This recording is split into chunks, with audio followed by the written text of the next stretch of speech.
Let other people lead small lives, but not you. Let everybody else cry over small hurts, but not you.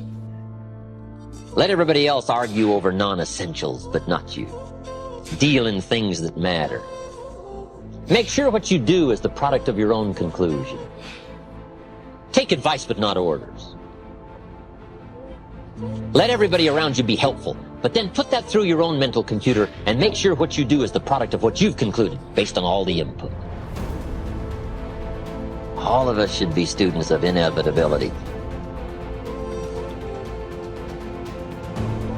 I remember one day I was out on the run and I was trying to enjoy myself because I was running on the balls of my feet, dancing along. And a fellow came up behind me who was running on his heels. He was jogging. And he was going thump, thump, thump, thump, thump, thump, thump, thump. I said, hey, what's the matter with you? You're running on your heels.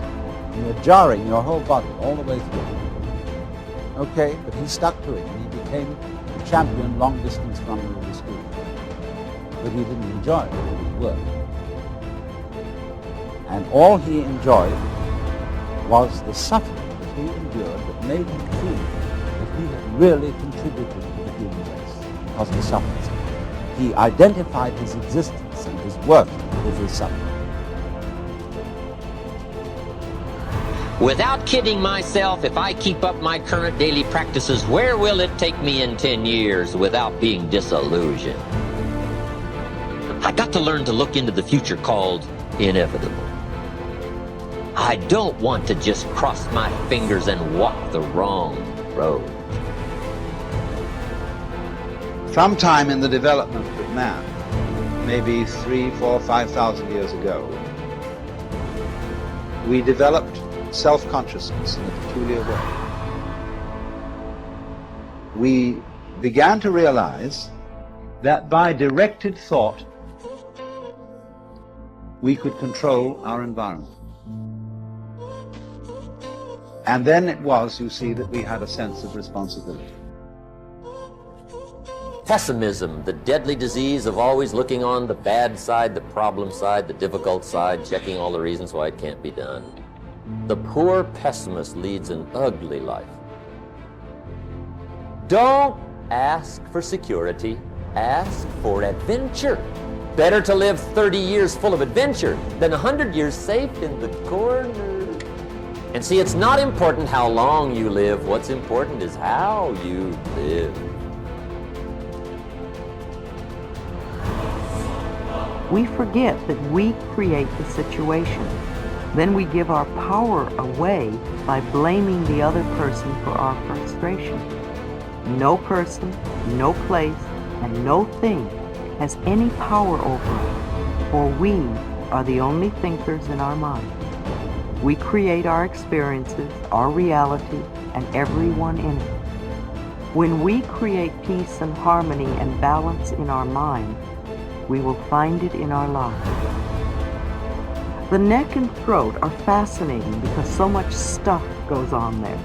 The neck represents the ability to be flexible in our thinking, to see the other side of a question, and to see another person's viewpoint. When there are problems with the neck, it usually means we are being stubborn about our own concept of a situation. Virginia Satir, the brilliant family therapist, says she did some silly research and found that there are more than 250 different ways to wash dishes, depending on who is washing and the equipment used. If we are stuck in believing there is only one way or one viewpoint, then we are shutting out most of life. The throat represents our ability to speak up for ourselves, to ask for what we want, to say I am, etc. When we have throat problems, it usually means we do not feel we have the right to do these things. We feel inadequate to stand up for ourselves. Sore throats are always anger. If a cold is involved, then there is mental confusion too. Laryngitis usually means you are so angry you cannot speak. The throat also represents the creative flow in the body. This is where we express our creativity. And when our creativity is stifled and frustrated, we often have throat problems. We all know many people who live their whole lives for others. They never once get to do what they want to do. They are always pleasing mothers or fathers or spouses or lovers or bosses. Tonsillitis and thyroid problems are just frustrated creativity, not being able to do what you want to do. The energy center in the throat, the fifth chakra, is the place in the body where change takes place. When we are resisting change, or are in the middle of change, or are trying to change, we often have a lot of activity in our throats.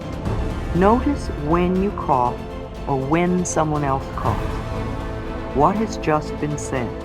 What are we reacting to? Is it resistance and stubbornness? Or is it the process of change taking place? In a workshop, I use coughs as a tool for self-discovery. Every time someone coughs, I have that person touch their throat and say out loud, I am willing to change, or I am changing.